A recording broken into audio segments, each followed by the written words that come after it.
That little bit was one of my favorites, especially when they're trying to decide who the blackest is. Yes. Where then it's like, oh, well, now you're gonna say now I'm black, right? Yeah. No, I actually think that's probably the most inspired scene in the movie. You got Rosa Parks on your shirt, right? Would she be sitting down right now? I mean, that's exactly what she did.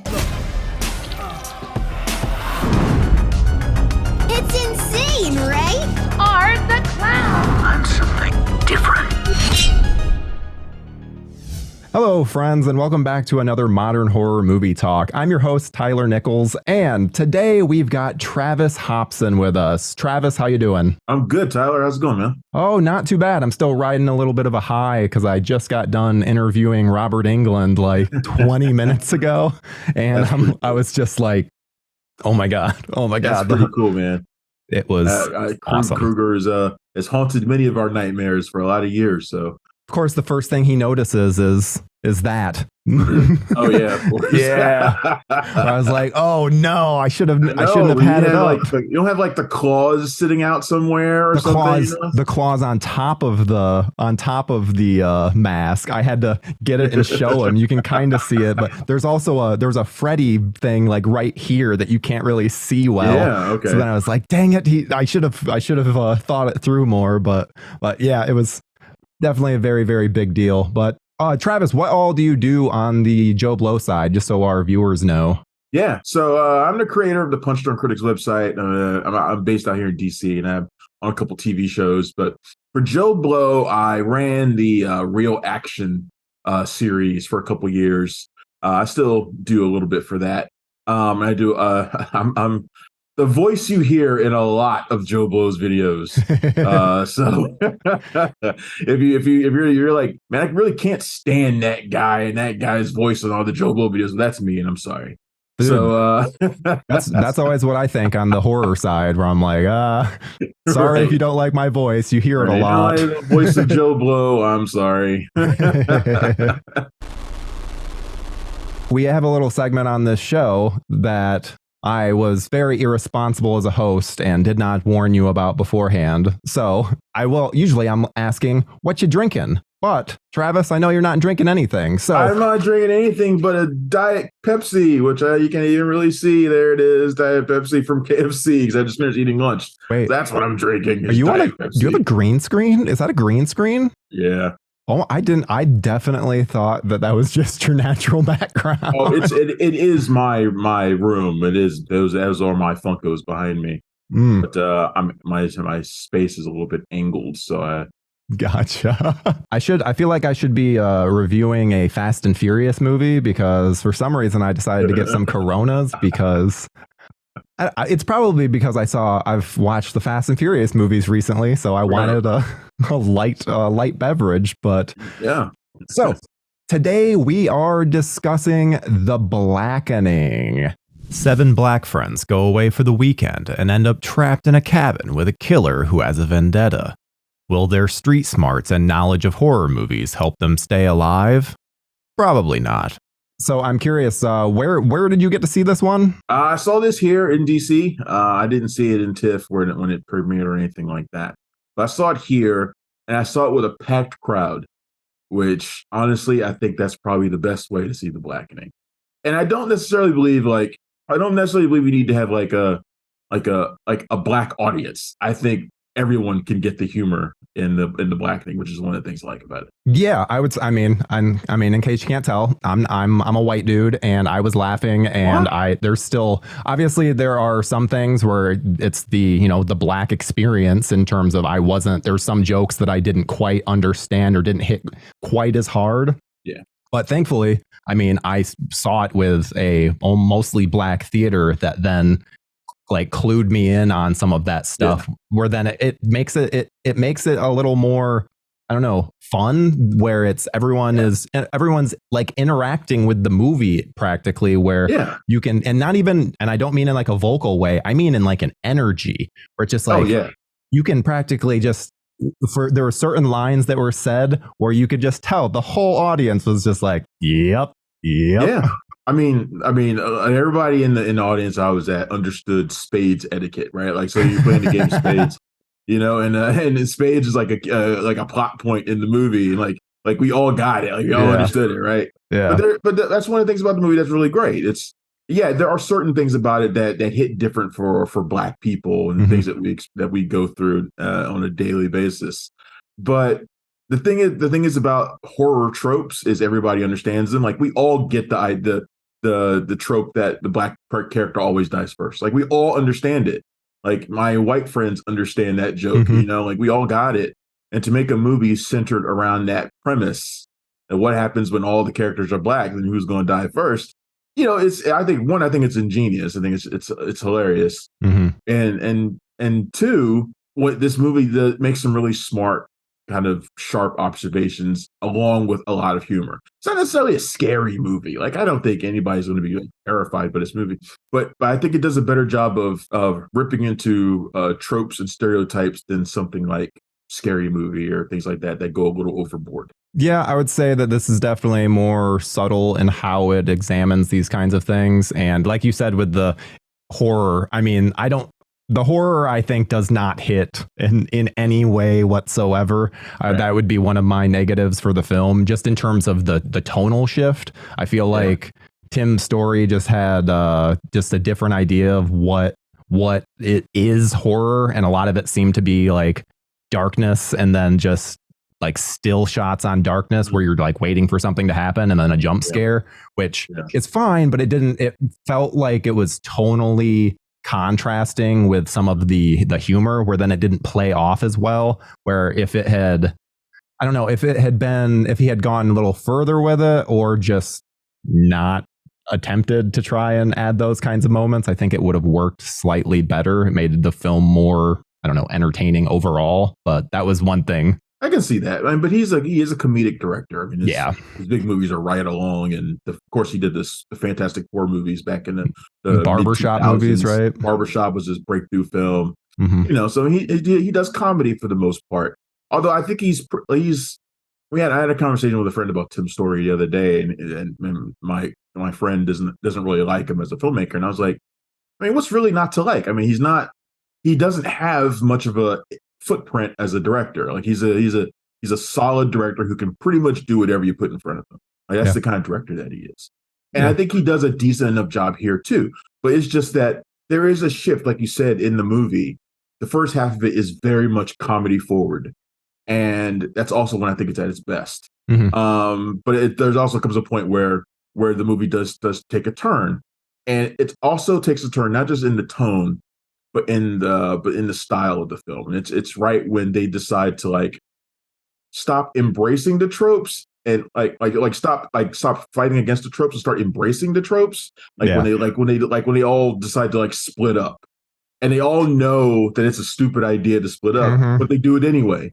And you're like, well, I mean, it's like from that moment on, the movie takes a turn, and it's not quite as funny. Yeah, and also that's when it tries to start giving you more of the horror stuff, and I don't think that's going to end up being Tim Story's strength for the long haul. Like won't see him doing very many horror movies.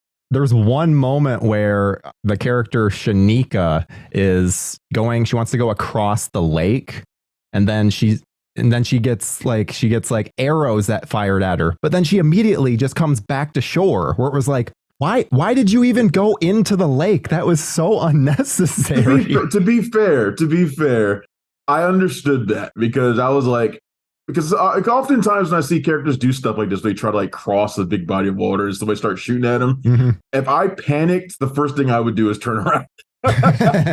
Like even if it's a dumb mistake, dumb idea to turn around, like it might even be further away than where I needed to go. She had to somehow turn around. Yeah, so it didn't bother me so much, but I found that kind of funny actually. Well, and I love her name is X Mayo. I know her from American Auto, and she was my favorite part of this movie. Every single time she was on screen, she was hilarious, and I wanted more. I got real Tiffany Haddish vibes from her. You know how Tiffany Haddish, who starred in Girls Trip, and from the co-writer of this movie, Tracy Oliver. Okay. Yeah, and Haddish had that breakout in that film with a character a lot like Shanika in this, and I thought they were could be a similar sort of breakout role for her. She's really great. Yeah. Dwayne Perkins, who's also a co-writer in the film, he's also fantastic in this. And I can't remember his character's name. He's the gay Dwayne. character. His name is Dwayne. His name is Dwayne, and he's really funny in this too. He wrote himself some of the best lines. So Yeah. it's a good mixed bag of stereotype characters, hunky guy, stuff like that. The straight-laced attorney, professional, and I really liked that they had a light-skinned character who was sort of conflicted. Yes, about who she was. That little bit was one of my favorites, especially when they're trying to decide who the blackest is. Yes. Where then it's like, oh, well, now you're gonna say now I'm black, right? Yeah. No, I actually think that's probably the most inspired scene in the movie is the moment when they realize the challenge is figuring out who the blackest one is. And the first person to speak up is literally the African. Yes. Who's the darkest person in the room. And he's like, I don't think that's fair. Yeah, but it really shows the divisions. Divisions between lighter skinned people and dark skinned people. Mm-hmm. You don't really see it addressed a lot in movies, except for like Spike Lee's School Days way back in the day, addressed that topic head on.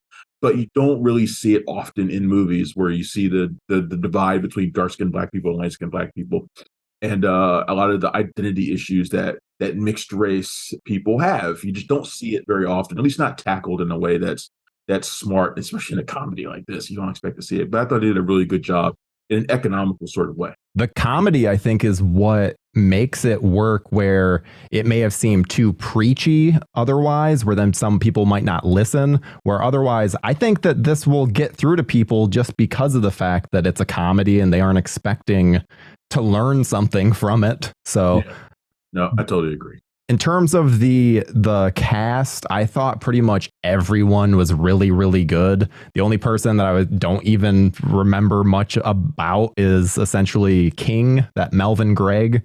Right, but he's the one who has the white wife, right? Yeah. He's the one who has the white wife, and he gets the good joke, but y'all gonna stop talking about my wife as the man. That part's really funny. But yeah, he doesn't really get to do much. I think he gets the one good scene where he holds the gun, he holds it sideways. Yes. And then Jermaine Fowler's character, who's a nerd, a complete nerd, like fixes it for him, like turns it back right side up. Yes, and that moment, that moment of just just a small moment, but and they don't explain it further. It's literally just him. And apparently that part was ad libbed. Like he just did that. That was what I got from my interview with Tim Story. Was that something that Fowler just added himself? That is awesome. One of the good things about the movie is that it does feel like a lot of people telling jokes together and building scenes from naturally rather than sticking to a straight script. Yeah. It does feel like that, even if it's not. It feels that way, which I think is always the best. Yeah, it definitely seems like this cast is very close from this film, and I just love a movie like that. It just you can feel it when you're watching it, and absolutely almost feels like a little warm blanket. I was kind of surprised that Jay Farrow was not in the film very much. Yeah, he gets let's just say the movie has a very Scream-esque opening. Yeah, we can know how Scream movies open always. Then this we've talked enough non-spoilers.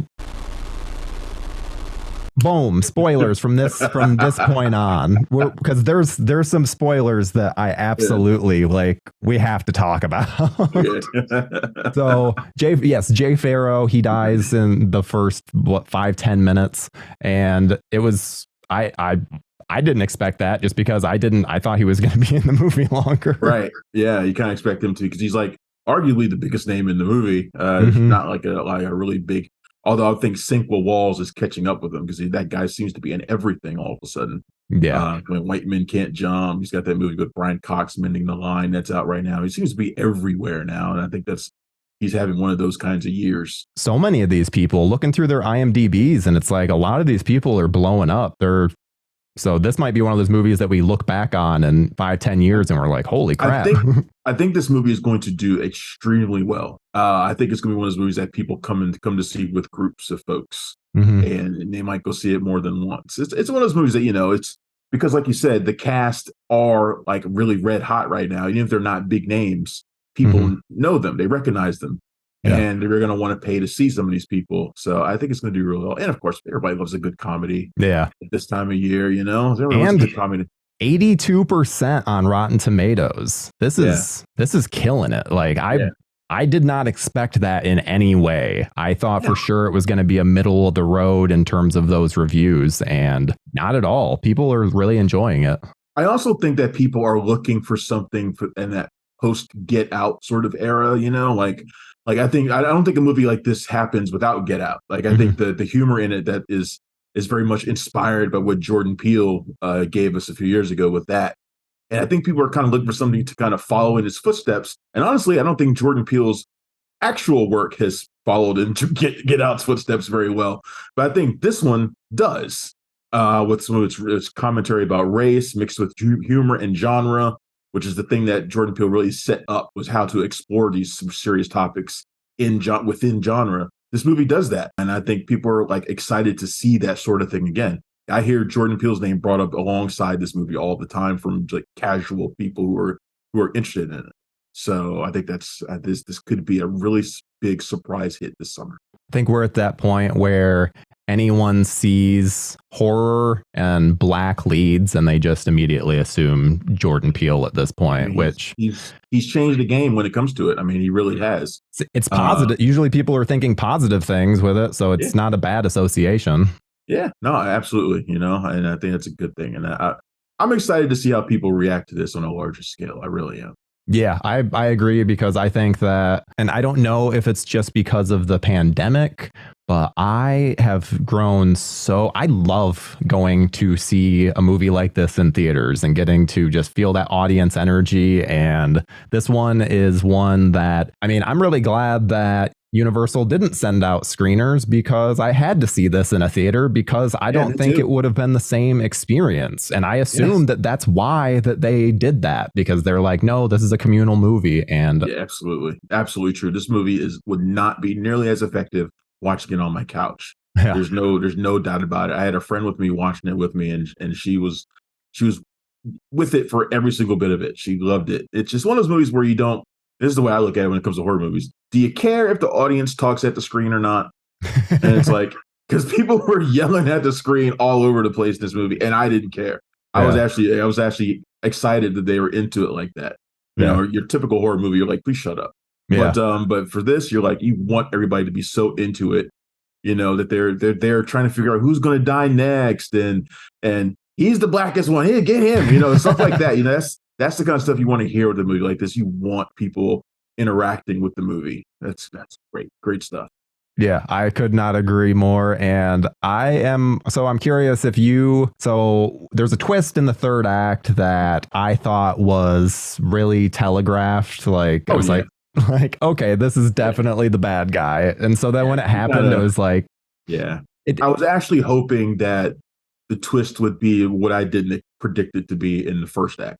Yeah. I was like, I hope that's not what it's going to. I'm hoping that they're playing with this and this is just red herring stuff here. But the moment he shows up, it's like, and then did you notice too? He is constantly the person who's like, hey, we need to be playing this game. We need to play the Blackening. We need to do, we should try, where it's like, anyone that's horror savvy is seeing that and they're just like, come on, this guy is so obviously the killer. And I will say too that, because I really like Jermaine Fowler, but I did not like him until he did the switch. I didn't like the weird voice he was doing, but I liked it once he then was getting more intense with it. I will say that I really, really do not like Jermaine Fowler as an actor. Like, I'm really not a fan of him at all in anything. And I don't know what it is. There's sometimes those actors who just hit you wrong. Yeah. He's one of them. And I've never liked him in anything. And it's just like, so I didn't mind him so much in the character he played here because it's so far away from who he normally plays. So I was kind of like, I didn't care. So he actually didn't bother me in this, like he does in literally everything else. Oh, well, then, yeah. If that's the case, then I feel like this is probably a good thing then, because you got a little something different. Right. It was good to see him playing a character that masks everything else that he does. So it's like, okay, good. Well, and I'm also really shocked to see that this is rated R. because the showing that I went to was not rated. It had a TBC thing on it. So then even after I left the showing, I was like, was that PG-13? I can't even remember anything. I'm trying to think about the language and whether or not it was like particularly vulgar or not. Yeah, it had to have been the language. I don't really perceive like fucks anymore, stuff like that, because I'm a grown ass man. I don't have kids, so I don't have to like pay attention to that. Yeah, I don't really think about that stuff anymore either. It just kind of washes over me. So I don't really know what the language was like. I can assume it's only that because the violence isn't particularly gratuitous or anything like that. But then again, I also recognize that when it comes to movie ratings, black movies tend to get short end of the stick a lot of the time, and they tend to be rated a bit harsher than other movies, just put it that way. And I don't know if that's the case here, because like I said, I literally can't remember what the language is like. Yeah, I don't remember at all either. And even I'm looking at the IMDb right now, and they do not have Diedrich Bader on here because I love him as the random cop that shows up that you think he's who may or may not be racist. You don't really know. So Diedrich Bader's in here. He's actually a pretty funny role for him. Yeah, and I like too because they again, it's the playing off of stereotypes kind of thing. And there's this game called The Quarry that has it has a cop character that feels like that guy. And so as soon as he popped up, I was like, and spoiler for The Quarry, but he's a bad dude in it. So then as soon as he showed up, I'm like, I don't trust this guy at all. Right. Yeah. Right. You know, when the type of character that he plays in this pops up in any other movie, you already know this guy's terrible. Yeah, like, you know, he and you know, and the black people react to him the way most of us probably would react to him. Like, why are you treating us this way? Like, we haven't done anything, you know, that kind of thing. They have a right to be suspicious, but they could also be wrong, and you don't really know. But the movie is fluid in that way, and it's a little bit more complicated than it probably has any need to be for a comedy horror. But like I said, like we've been saying, it does a really good job of balancing all these things really well. I love at the end, they have a mention of like, we should call the cops. And then they all like have a laugh about it. I know, yeah. Like, because I have noticed a shift in especially horror movies in terms of like cops are no longer the savior and characters are treating it as such in terms of, no, we can't call calling the cops isn't going to solve anything. I like that then, because for many people, that is the case where calling a cop is not as you're going to be in more danger. So yeah, in a lot of black communities, the joke is you want to get a friend of yours killed, call the cops on him.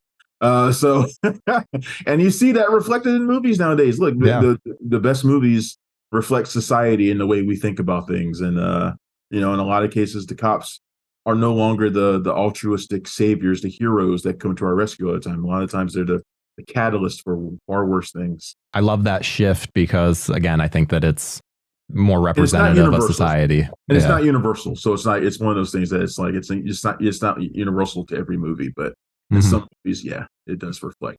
And in a movie like this is exactly the way they would react. Something like that. Yeah. Yes. I'm not gonna call the cops. You insane. Well, and so another thing that I was slightly disappointed in was the Blackening board game. I wanted it to be utilized more because all the trailers and stuff made it seem like it was going to be a much bigger part. Right. Yeah. It was a little. I think when it came to deciding on the villain, they kind of. I don't know. I think they kind of wanted to play all sides of it. So it's like you got like it's a little bit Saw, you know, they kind of set up this Saw-like premise, but they don't really go all the way through with it. Yeah.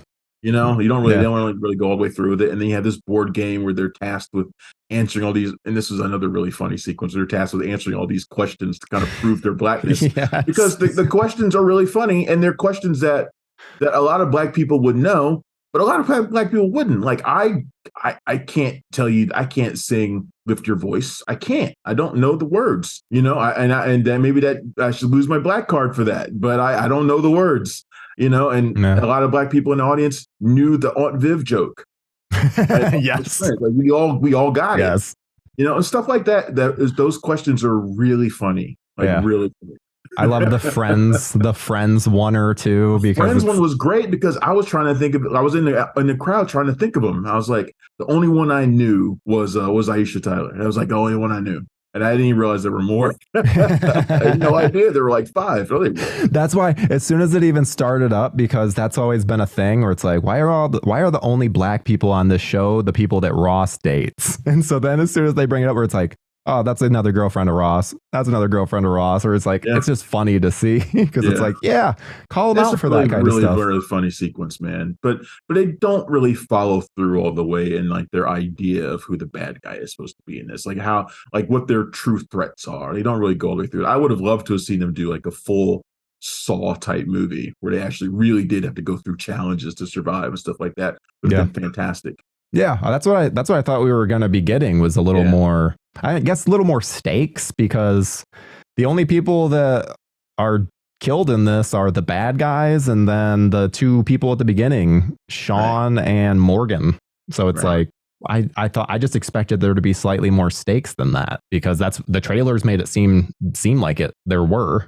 Yeah, no, I would agree with that totally. Then again, while I was watching it, I didn't know that nobody else was going to die. So I kind of assumed that someone else would go. I guess some people get hurt, but nobody died. And I was like, that reminds me of the let's see, Allison. She pulls out the arrow from King's arm or shoulder, and it goes into her. Right, that was funny too. Like that's.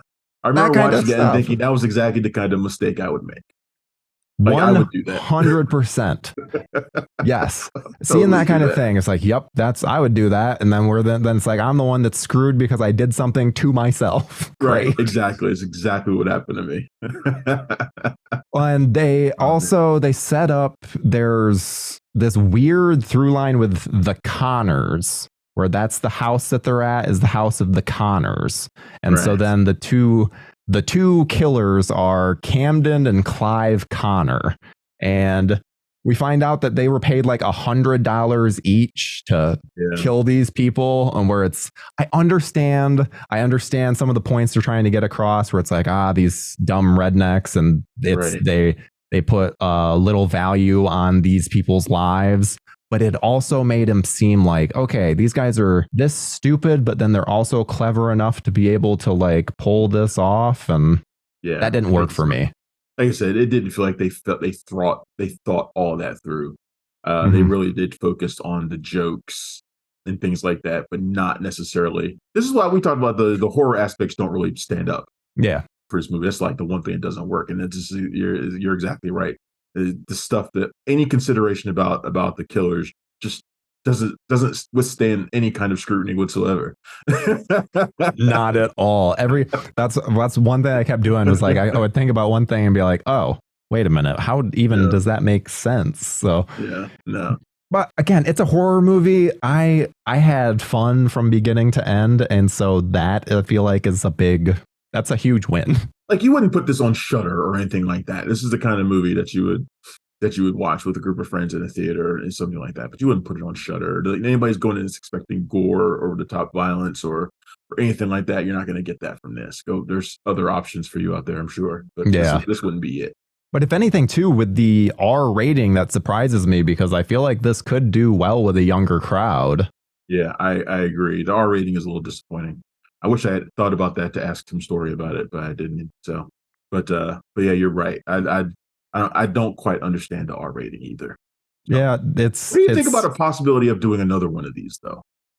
Because I think this will do well, and I think there's a premise here where they could conceivably do another one. I think that the characters are good enough that you absolutely, if it does well enough, then you 100% explore this. Why not? I mean, this movie could not have been expensive to produce. So go for it. Go for it while these actors are affordable. Because they're not going to be long, because I agree. They're fantastic. Again, Mayo steals the show. I totally agree. They do another one of these with this cast, they can afford to bring them back. It could go really well. Play along with sequel tropes and things like that too, stuff like that. So yeah, because and that's why. So I'm a huge Scream guy. Absolutely love Scream and love the whole dissecting of tropes. And that was actually one part of this that I was hoping for a little more of. In that they present tropes, but they don't really subvert them a ton. So that aspect was kind of disappointing for me. I wanted them to present them and then be able to do something clever with them, which I don't think happened enough for my liking. Right. Yeah. Yeah. I could see that too. That's why you have a sequel, so you can do that. Yes. Yes, exactly. I'm 100% down for a sequel because I think that there's enough here that it would be interesting, and they could totally do it with. Obviously they don't have they could have someone else from their past that dislikes them, but there's other ways to do it. Tim Story has talked about wanting to get almost putting Kevin Hart in a movie because he's done so many movies with Kevin Hart already. He's done like 4 or 5 movies with Kevin Hart and like directed like 3 or 4 of his stand-up specials. They're really close. He didn't get him in this one, so you got to get him in the sequel, right? Like even if he's just under a mask or somebody who gets killed in the beginning, you got to get him in one of them, right? So that's the way I look at it. Yeah, do the Drew Barrymore Scream. I didn't even think about that connection. Yeah, absolutely. Do a sequel, bring Kevin Hart back and kill him off in the intro. That would be, or have him masked the whole time. You don't even have to have him on set. Have him show up for the 3rd act reveal. Exactly. It'd be perfect. Well, so what would you rate this film out of 10? Yeah. So on my site, we do a 5 and I gave it a 3.5 out of 5. So probably about a 7 out of 10. I think a lot of people are going to like it. It's really funny, really smart about the way it tackles some of the horror tropes out there. And it's got humor that will appeal not just to black audiences, but everybody, I think, can get along with this. And the cast is fantastic. It's a great ensemble. Everybody's funny. Of course, we talked about Ex Mayo standing out as like the breakout. I think Dwayne Perkins also stands out in this too. This was a lot of fun, man. And I think it's one of those movies that you want to see in a big group of people. Bring your friends to watch it. Yes, absolutely. And I was wavering on a 6 or a 7. I landed at a 6, but because I still think there is room for an improvement, and I did still really enjoy it. And because I feel like that's another thing I always have to say whenever I give a 6 on this show, I still enjoy 6s are good. 6 is like the lamest sounding number though. It's like I'd almost rather you give it a 5 just because I know it's like it's right smack in the middle, kind of like whatever. But 6 is like, that's the thing. I don't consider it right in the middle. I consider it better than that, but I also don't consider it. There was enough times in theaters where I was sitting there not laughing, where other people around me were laughing, where then I'm like, okay, this doesn't quite connect with me in the same way. Right. But saying that, I could easily go up to like a 7 or go down to a 5 with another viewing. It's one of those wavering ones because, again, if we did halves, I would do a like 6.5 out of 10 but we don't. Yeah. So I just had to go with the 6, and I think it's very fun. I think they do a good job with the characters in particular. And like you said, I want to see a sequel because I think that they've proven that they can handle comedy side. So now I want to see just a little bit more of the horror element for a horror comedy, and then I would be 100% on board for that. Yeah, me too. As long as they don't go like full blown like Tales from the Hood dark or anything like that, then as long as they don't do that, then we're good to go. Yeah. When I mean dark, like in the What We Do in the Shadows dark, where it's like a lot of violence but still very funny. Yeah. That's my kind of dark comedy. But thank you so much for joining me for this episode, Travis. This has been such a blast. And next week this is going to I'm a little sketchy with even saying this because I'm like, I don't know what's going to happen with it. Scheduling might change things, but we're should be covering God is a Bullet, and I'm not going to tell you the guests because we might have someone from the film joining us. So yes. Tease. God is a Bullet, I hear, is amazing. We will talk off air about it, but thank you so much for joining me. We will see you guys in the next one. See ya.